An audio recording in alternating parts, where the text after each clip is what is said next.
Heyo, and we're live. What's up, guys? So I was getting some messages from some of you asking where I've been at and if I'm okay, and I'm okay. I'm here. Actually, I just had to take a few days off this week just because, for me, So I went out into the nature, into the mountains, and had a few days off. Actually went to a raw milk farm too, which is pretty cool. You guys know I'm a fan of organic practices and natural agriculture. But anyway, back to business here, back to headquarters. And I want to have this little chat here just about all the nonsense that's going on in the political scene. When it comes to politics, it's not my favorite area of research. It's not my most passionate subject or anything. But in my view, it's important to at least stay up to speed with what's going on in the political scene. I know it can get very divisive, and a lot of people are just hugging on to identities when it comes to politics, but it's important to stay up to speed with it. Number one, for me, so I can relay that information to you guys, but number two, of course, everything's connected. Every area of research, every topic of study, it's all connected in some way, shape, or form. So if you're lacking in an understanding of at least the basics of what's going on politically, then you could be more easily manipulated when it comes to another area of research. So it's good to have a little bit of a sense of understanding with everything. Then you can have your topics where you're more interested in and more passionate about that you can deep dive into. But anyway, we'll get into talking what's going on with this whole Ukrainian stuff, Biden, Schiff, the way a lot of these deep state puppets, they're just trying to cover their ass as much as they can right now because there's so much shit just blowing up in their face. And not just that, but the mainstream media is doing all they can to get ahead of different stories and to frame narratives in different ways. Damage control. They're doing as much damage control as they can right now as well because of the whole Ukrainian thing that's blowing up, because of, FISA information. The FISA investigations look to be winding down, and we should very well be learning some stuff there soon. So, just the deep state media puppets and their political puppets and just all of them, they're covering ass as much as they can right now. So we'll go through all of that, but couple of few shout outs here before we get to that. First of all, shout out to Tiffany Fitzhenry. Yeah, Tiffany Fitzhenry. If you guys aren't familiar with her work, go follow her on Twitter. Go check out her blogs on her website. She does some good exposés of the Hollywood industry, which she's very familiar with, and she just does a lot of good work. But anyway, Roseanne Barr was on Joe Rogan's podcast a couple of days ago, something like that, really recently. And on Joe Rogan's podcast, Roseanne Barr mentioned Tiffany Fitzhenry and mentioned her work and how big of a fan she was of it. So that's just awesome. Awesome for Tiffany that her name and her work got brought up to Joe Rogan on his podcast, and boom, out to that audience right there. So props for that, Tiffany. And then second shout out, I got three. We're at number two. Number two, shout out to, his name's Josh, okay? So if you're familiar with The Real Dirty, he calls himself on Twitter. If you're a Twitterer, you might be familiar with his work, but anyway, he calls himself The Real Dirty. His name's Josh. He's paralyzed, okay? But he does not let that get him down. He posts incredible work on Twitter every single day. Incredible work on Twitter. He retweets a lot of Q researchers, and one of the main things he does that I appreciate the most, because I don't have basic cable, he takes like 2-minute clips of the previous day's Tucker Carlson show or Sean Hannity show or different interviews that are on the mainstream cable networks, and he reposts them to Twitter. So it's great. It's super helpful. He's just doing really helpful work, great work on the internet, and Donald Trump has retweeted him twice now. First one was maybe a few weeks, month or two ago, a little while ago, but he just got retweeted, I think yesterday, again from the president.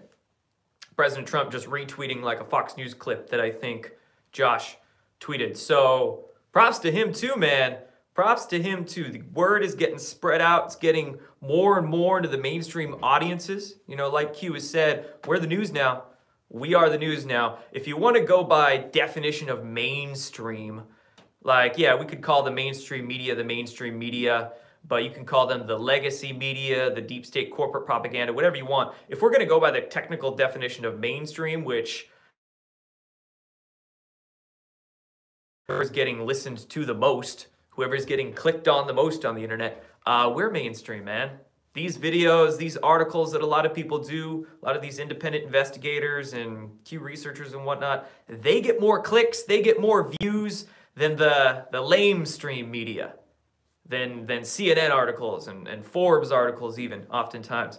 So we're the mainstream, man, and we have to handle that with care. We have to handle that with care, because having that sort of power to influence means that you have quite a responsibility on your shoulders. You need to influence them the proper way, you know? We don't want to influence them with false information, misinformation. So we need to be up to our journalistic standards of verifying the information that we have at hand so we can report the truth. And we also want to report it with compassion. We don't want to do any more of this divisive bullshit that the mainstream media has done enough of. So we got to stop letting our egos get into the way, letting our emotional attachments getting into the way, and attaching onto the labels and dividing just because of the labels and the groupthink sort of mentality. So anyway, it's great. It's great that people are doing this sort of work and they're getting recognition for that. So great for Tiffany, great for Josh. And then third shout out I have here is just to the person who sent me Antifa toilet paper. Like, this showed up in my P.O. box the other day and someone sent it to me out of the blue, and it just cracks me up. Figured you guys would get a crack out of this one, so there's about 1 million jokes you could make with this stuff.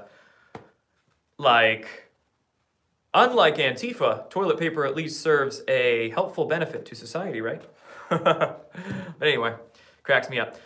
So where should we even begin with like the whole political scene? I guess we could just start with Ukraine and this whole whistleblower situation that is just absolutely backfiring on all these bad actors who tried to pull a coup with it. We can call it what it is. It was a coup. And they found out that this, quote, whistleblower, that's why I put it in finger quotes there, because it's not even a whistleblower. It's a LARP, live action role play, almost by definition. Turned out to be a CIA officer. He turned out to be politically motivated, quite obviously biased, and turned out that this whole complaint that was filed, I believe, rules for whistleblower complaints were changed, like, even after the complaint was written up, and there's just all these sorts of contradicting dates about the whole situation. It was shown that Adam Schiff, his staffer, had contact with the whistleblower before the complaint was filed. So they almost like wrote it together. And then Adam Schiff is going and lying about this to the country, to the public, on mainstream media. So he's getting he's just trying to cover his ass as much as he can. So he's absolutely lying. I watched the testimony of Acting Director of National Intelligence Joseph McGuire last week, and Adam Schiff was just, God, so much bullshit coming from him. Lawyers typically, there's a lot of great lawyers out there, but there's a lot of not so great lawyers either. Adam Schiff, man, he's just the biggest pile of shit. The way arrogance just drips off him, the way that he just lies front and center and then tries to cover for it, call it a parody, call it, hey, I was just joking around, whatever. Adam Schiff, you sick bastard. Yeah, they're just trying to cover out as much as they can. Same thing with Joe Biden. Since this Ukrainian box has been open and people are digging into this now, Joe Biden, he was at a campaign stop, I think a couple of days ago, and he goes, Trump, you're not going to destroy me, Trump.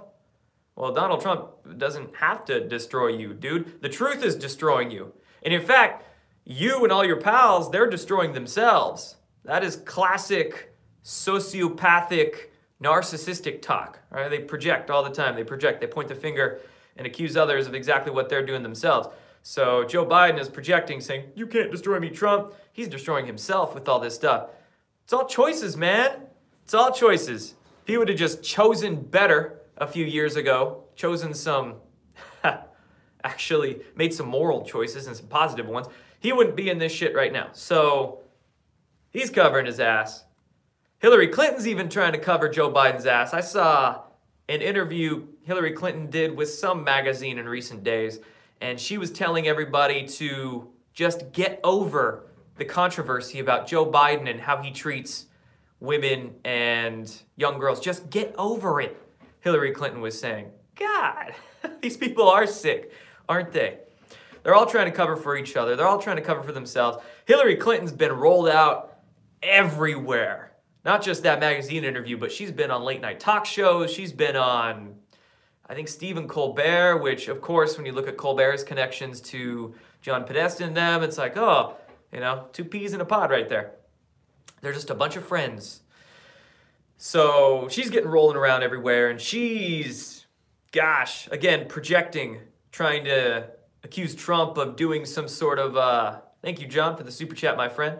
She's trying to accuse Trump of doing so much shady stuff with his secure server. Like, why is Trump trying to classify these phone calls? He's doing all this shady stuff. What about your emails? What about your secure servers, Hillary? So again, projection, ass coverage. They're getting rolled around the media, rolled around these talk shows. Joe Biden, Schiff is trying to spin the narratives his way. Hillary Clinton. I saw John Brennan too. John Brennan on a morning news program, I believe, and he was saying, his was interesting. He actually said he was about to be interviewed by John Durham as a part of what he called the non-investigation, right? It's a non-investigation, he was saying. These aren't the droids you're looking for. This is not the illegal, treasonous FISA abuses you're looking for. No, no, no.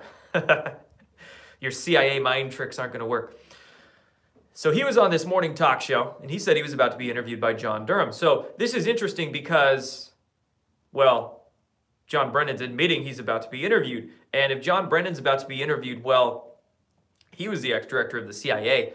If anything, he was one of the top dogs, the person that probably commissioned many of these illegal FISA abuses to happen. So if he's about to get interviewed, well, it probably means they're near the end of the line with their investigation and who they want to interview. It's my understanding that when it comes to these sort of high-profile investigations, they start with the small fish first and work up to the big fish. So if John Brennan, if the biggest fish, you know, we could say, is about to be interviewed, it's interesting, might mean we're nearing a lot of, say, declassifications or the public learning about a lot more when it comes to these FISA abuses. And there they are covering for it. And not just these puppets being rolled around on the talk shows and in the news, but the propagandists, the New York Times, the Washington Post, these sorts of outlets, Politico even, they're trying to get ahead of a lot of these stories. So they're running their particular brands of propaganda. I'm seeing the New York Times, they're running stories about Attorney General Barr. The Washington Post, especially as well, of course, the CIA, Amazon, WAPO. They're all running stories, trying to get ahead of these FISA revelations, trying to say, oh, Attorney General Barr is being pressured by Trump to investigate FISA, and oh, they're trying to put political pressure on foreign governments to investigate Clinton and Biden, et cetera, et cetera. Like, of course, projection. They're trying to make it seem like Trump, Attorney General Barr, and them, they're the politically motivated ones, when, of course, it's the other way around. But the reason why they're trying to get ahead of this FISA revelations and whatnot is because Attorney General Barr's in Italy right now, or he was in Italy at least earlier in the week. He was in Italy. Secretary of State Mike Pompeo was in Italy. There's other people overseas right now as well. And how interesting that they're over in Italy when, as we've been learning about FISA, is that a lot of foreign governments' intelligence agencies were also connected, particularly the Five Eyes countries. So Australia, UK, Italy. What is Attorney General Barr trying to learn over there? Right? Again, we might be nearing the very end of these FISA investigations because John Brennan's being interviewed. Not just that, Attorney General Barr is likely over in Italy right now, personally trying to figure out what was going on with the FISA abuses. And coincidentally enough, how peculiar is it that pretty much the same days that Attorney General Barr and Mike Pompeo were over there in Rome, that we had Vatican police raid some financial offices at the Vatican. Interesting right there. No coincidences, right? A lot of changes are going on in the corrupt agencies, the corrupt groups, the corrupt organizations around the world. You know, a lot of rank and file, a lot of, we could say, lower people on the totem pole when it comes to these organizations. We can use the FBI, for instance, right? A lot of rank and file in the FBI, great people, and they're waking up to a lot of this corruption that was going on in their own agency just as much as all of us are. So they're trying to do something about it. A lot of people are thinking that, oh, why would the Vatican police raid the Vatican? That sounds like something. Well, in my eyes, I'm thinking that there's probably a lot of people that work at the Vatican that were in the dark as to a lot of the stuff that was really going on at the Vatican, and they're starting to learn about it and probably trying to do something about it. I don't think the Vatican police would be raiding themselves to try to bury evidence, because why would that make it into the news period? I don't know. There's a lot of different angles you could sort of view the whole Vatican financial office being raided by Vatican police situation, but I just find it coincidental that that happens at the exact same time Attorney General Barr and them are over there. So, we'll see. We'll see what we learn in the coming weeks about many of these things, about FISA potentially. Also, we're nearing the point, or nearing the decision on whether or not more Jeffrey Epstein docs are going to be unsealed. So in the coming days, I'll be keeping a close eye on what's going on with that court case with Ghislaine Maxwell and whatnot. So we could have more unsealings there. More information we're learning about FISA. And of course, this whole Ukraine situation is just absolutely backfiring against Biden, against Schiff, against, I believe, even Pelosi now. If I'm not mistaken, I saw a news article this morning about Nancy Pelosi and how maybe even one of her staffers or somebody connected to her was working or involved with one of these Ukrainian oil companies. So, and we know Joe Biden and Hunter Biden were talking business with these oil execs. You know, Joe Biden, oh, I did not have any business conversations about my son with these Ukrainian executives. And then what did Trump tweet? What did Trump tweet just the other day? He tweeted that video, that meme video of the Nickelback song. Look at this photograph. And somebody edited the photograph in that music video clip to be a photo of Joe Biden and Hunter Biden with a Ukraine oil executive. Look at this photograph. Every time I do, it makes me laugh. And then that's where the video cuts. So hilarious little clip. Twitter even removed it. I believe a few hours later in the day, they claimed it was a copyright infringement. So they removed this tweet after it got like over 100,000 retweets. They were just trying to sanitize it from the internet. I mean, I believe it's fair use. I mean, that video is not being monetized on Twitter in any way, so it's fair use. And nevertheless, some people don't understand what memes are, and Twitter wanted to take it down. So they're protecting Biden at all costs, and enough people were able to screen grab that and share it that it's gone viral enough. You can still find it. But yes, absolutely hilarious. And what an incredible presidency. Right? What an incredible, I just never thought it would turn out like this, but it is turning out like this. And, you know, if you view everything, I believe, big picture, it has been an incredible thing that's making a very positive difference for this country and for humanity too. You know, what Trump had to be was that wrecking ball, you know, that sort of, oh shit, daddy's home kind of energy. Daddy's home and now he's gonna tell you the goddamn truth that you've been running from, right? So, daddy's home, and that's exactly what this country needed, because a lot of people were just, yeah, nobody else could have gotten to that presidency. I don't think. Very few other people. Nobody else could have done it and been the one to just tell people what they needed to hear. So that is the masculine energy coming back in, just destroying the corrupted systems, working to change the paradigm.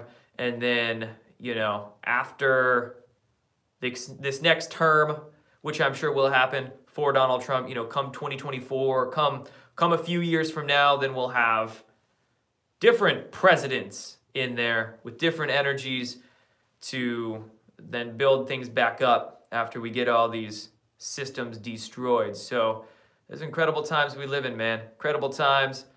Take it all in.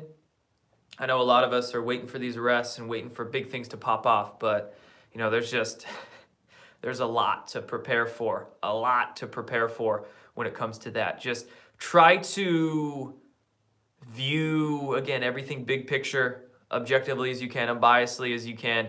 You know, a lot of us, we want these corrupt bad actors to be exposed and these corrupt systems, the pharmaceutical system, the intelligence community, the banking industry. We want these corrupt systems to be exposed, but then again, like, for a lot of us, it took us years to come to terms with how deep everything goes. And imagine that, having to, you know, imagine somebody unaware, not privy to this information, having to come to terms with it in like a few days, a week. You know, it would be shocking to their reality. It'd put a lot of people in the hospital. And not just that, but we got to get people to believe it in the first place. Yeah, if mass arrests happen now, most people would not even believe it. They would just believe there's, you know, some sort of crazy stuff going on, and good people are getting in jail, not bad people. So it's just, you have to think about that. You have to try to empathize with those on the other side of the aisle from you as much as you can. We got to get people believing in this information first so they can understand what's going on, and then they'll have the emotional coming to terms like, oh my God, this is actually what reality is like, and we've been lied to all this much. There's this giant illusion, and there's all this stuff we don't know that's behind it. But I'll leave you with this, is that, you know, as a society, we don't know hardly jack shit, because of course we've been lied to by the media, by the education institutions for so long. There's a lot we don't know. We truly don't know. You know, we don't really know our bodies as much as a lot of people tend to believe. We don't know general physics, or what the heck's going on with our planet, or planets out there, or a whole cosmos, as much as some people think they do. But that unknown is there's a massive potential in that unknown. You know, there's so much we don't know when it comes to, say, sciences, physics, right? Anti-gravity, electrogravitics, these sort of technologies exist, and that's the potential, right? The unknown of where we're progressing is, there's so much there, and it's going to change the society. It's going to change it for the better. And as long as we make that happen, though, you know, as long as we continue sharing this sort of information and connecting with people, and stop this division, stop the ignorance, stop the disunity. So anyway, I'll leave you with that. Appreciate you all. 1.1 thousand of you. Awesome. Trying to get over the shadow bans and all the algorithm manipulations on this channel. I used to be able to pull in like 3,000 to 4,000 on a live stream a year or two ago, and now that's, but coming back. A lot more videos will be coming, a lot more content will be coming. Remember, I got 2 channels I'm going to start posting on now. I'll link both of those down below. You can follow me on Twitter, Instagram, Facebook, and then also subscribe on Patreon if you want to support the independent journalism work I do. There's some perks and exclusives you'll get on Patreon for that. So links will be below. Thank you, everybody. Take care.